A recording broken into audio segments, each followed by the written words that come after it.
नमस्कार दोस्तों। आप सभी का स्वागत है आज के इस ब्रांड न्यू वीडियो में। बहुत सारे प्रॉस्पेक्ट मेरे पास आते हैं, कस्टमर्स आते हैं। मेरा जो रेगुलर मास्टर क्लास होता है, हमारा सुबह का जो मॉर्निंग रिचुअल होता है, कुछ लोग वहां पे मुझे पूछते हैं, सर आप रेगुलरली बार बार फाइनेंशियल फ्रीडम का बात करते हैं, लेकिन फाइनेंशियल फ्रीडम अचीव करने के लिए क्या करना पड़ेगा। यस, तो दोस्तों, मैं आज आपको इस वीडियो में ऐसे सिंपल से 6 स्टेप्स देने वाला हूं, जिसका इस्तेमाल करते हुए आप आने वाले 5 से 10 साल के अंदर आपके जीवन में फाइनेंशियल फ्रीडम अचीव कर सकते हैं। आज आप किसी भी मोड़ पे हो, उसके बावजूद भी आप जो है आने वाले 5 से 10 साल के बीच में, बहुत सारे लोग तो 5 साल के अंदर ही अचीव कर पाएंगे। और अगर आप बहुत ज्यादा चैलेंजेस में हैं, बहुत बड़े गलतियां करके रखी है फाइनेंस के बारे में, तो मैक्सिमम 10 ईयर्स। अगर आप ये रूल्स को फॉलो करते हैं, ये स्टेप्स को अगर फॉलो करते हैं, तो आप आपके जीवन में financial freedom and time freedom achieve कर सकते हैं। यस दोस्तों, तो रेडी हो जाइए। मेरा नाम Daya Waker, financial freedom coach and mentor. पिछले 20 सालों से इस इंश्योरेंस इंडस्ट्री में, फाइनेंशियल इंडस्ट्री में हम काम कर रहे हैं। और लगभग दोस्तों मोर देन 10,000 फैमिलीज को आज हम सर्व कर रहे हैं। तो दोस्तों, first step number 1, financial freedom अगर आप अचीव करना चाहते हैं अगले 5 सालों में, तो स्टेप नंबर 1 कहता है 80% mindset and only 20% skill set. Yes दोस्तों, आपके सक्सेस में 80% रोल माइंडसेट का होता है, और सिर्फ 20% रोल ही आपके मेहनत का, आपके एफर्ट्स का, कितना ज्यादा आप काम कर रहे हैं, कितना ज्यादा आप पार्ट टाइम फुल टाइम काम कर रहे हैं, इसका रोल ओनली 20% है। देखिए दोस्तों, सिर्फ रोज सुबह उठना, दवा लेना और ऑफिस में जाना, काम करना, इससे आप अमीर कभी नहीं बनने वाले हैं। इस ये करते हुए आपके जीवन में फाइनेंशियल फ्रीडम कभी नहीं आ सकता है, क्योंकि आपके सक्सेस में बहुत बड़ा रोल, फाइनेंशियल सक्सेस में बहुत बड़ा रोल दोस्तों माइंडसेट का होता है। यस दोस्तों, पैसा कमाना, पैसा बचाना और पैसा बढ़ाना तीनों अलग अलग बातें हैं। हमें पैसा कमाना तो समझ गया, पैसा कमाना तो हम सीख गए, लेकिन दोस्तों कमाए हुए पैसों को बचाना कैसा और पैसों को बढ़ाना कैसा, ये तीनों भी अलग अलग चीजें हैं। और तीनों के लिए अलग अलग माइंडसेट लगता है। बहुत सारे लोगों को आपने देखा होगा, कुछ पैसा कमाते हैं, कुछ पैसे को बचाते भी है, लेकिन बहुत ही कम लोग पैसे को बढ़ा पाते हैं। अगर आपको फाइनेंशियल फ्रीडम बनना है, तो पहले अपने माइंडसेट पे काम करना होगा। आप कितना ज्यादा कमाते हैं, उससे भी ज्यादा जो कमाते हैं, उसके प्रति आपका माइंडसेट कैसा है, उसके प्रति आपकी बिलीफ कैसी है, उसके प्रति आपकी भावना कैसी है, क्या उसके लिए मैं कृतज्ञ हूं। ये सारा चीजों को आपको ध्यान रखना बहुत ज्यादा जरूरी होता है। और जैसे आपका पैसे के प्रति माइंडसेट है, जिस तरह से आपका पैसे का ब्लूप्रिंट बना हुआ है, वैसा ही आपका फाइनेंशियल फ्रीडम और फाइनेंशियल फ्यूचर बनने वाला है।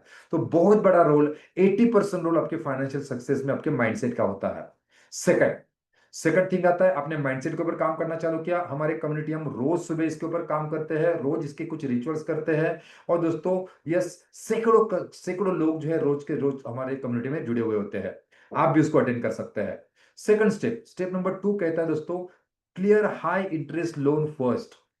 जो बड़े ब्याज वाले इंटरेस्ट वाले लोन आपने लेके रखे हुए हैं, उसको पहले कंप्लीट कीजिए, उसको पहले खत्म कीजिए। पहली बात तो दोस्तों, बड़े इंटरेस्ट के लोन लेने ही नहीं है।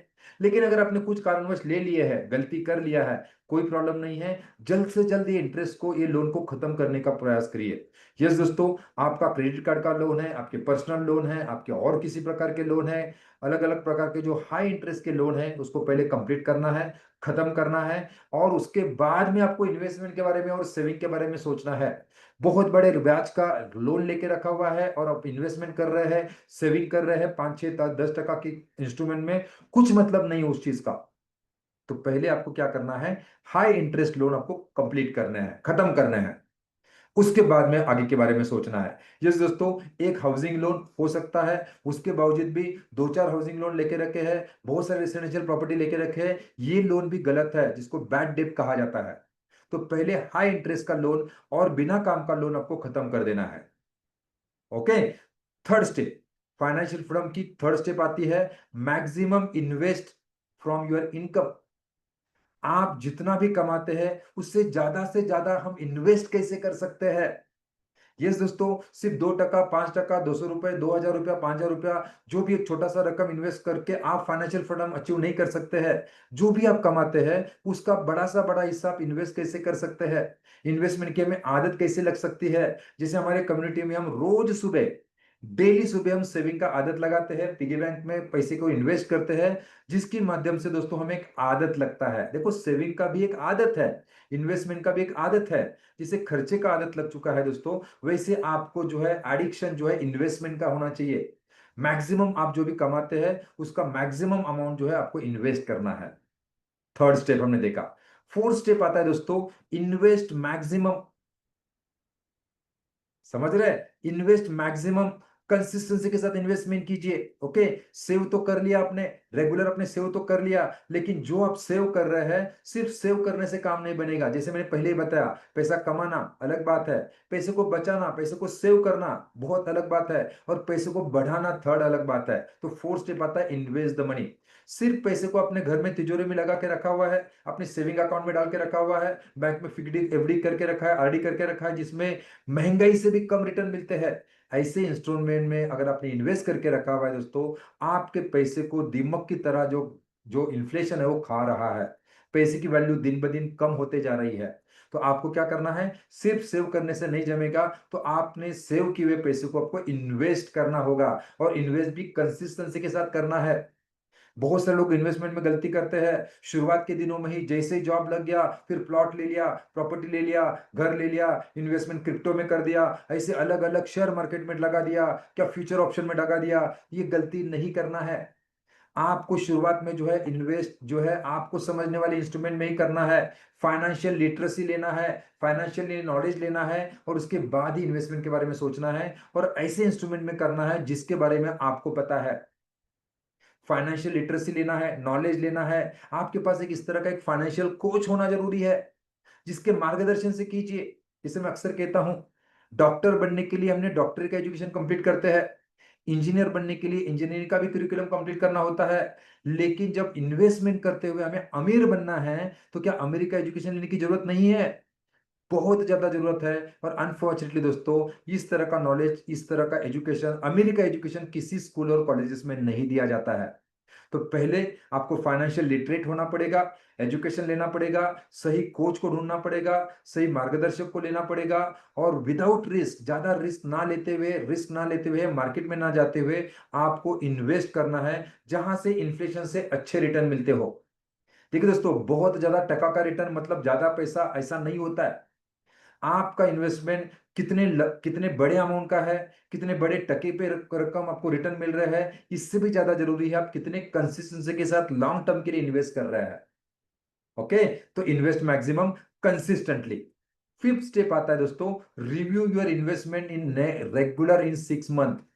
हर 6 महीने के बाद आपके इन्वेस्टमेंट पोर्टफोलियो को रिव्यू करना जरूरी है। आपका पोर्टफोलियो क्या बोल रहा है, आपके रिटर्न, आपके पोर्टफोलियो का रिटर्न्स किस तरह से चल रहे हैं, कोई गलत तो नहीं हुआ है, कुछ चैलेंज तो नहीं आ रहा है, मार्केट डाउन के हिसाब से तो उसमें कुछ करेक्शन करने की जरूरत नहीं पड़ रही है। दोस्तों बहुत से लोगों को मैंने देखा है, एक पॉलिसी ले लिया, 20 साल तक उसको भरते रहते हैं, उसका कभी रिव्यू भी नहीं करते हैं। दोस्तों आपके इन्वेस्टमेंट का रेगुलर बेसिस के ऊपर हमारे कम्युनिटी में एवरी 6 मंथ में हम हमारे इन्वेस्टमेंट का रिव्यू करते हैं, हमारे कस्टमर के इन्वेस्टमेंट का रिव्यू करते हैं, और उस हिसाब से उनको सजेशंस देते हैं। तो दोस्तों आपकी इन्वेस्टमेंट का एवरी 6 मंथ जो है ऑडिट होना जरूरी है।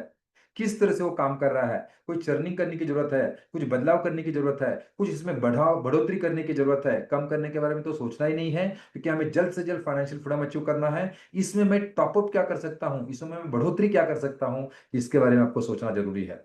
और लास्ट बट नॉट लीस्ट दोस्तों, 6 स्टेप्स ऑफ फाइनेंशियल फ्रीडम में से छठवां स्टेप कहता है इंक्रीज योर इनकम।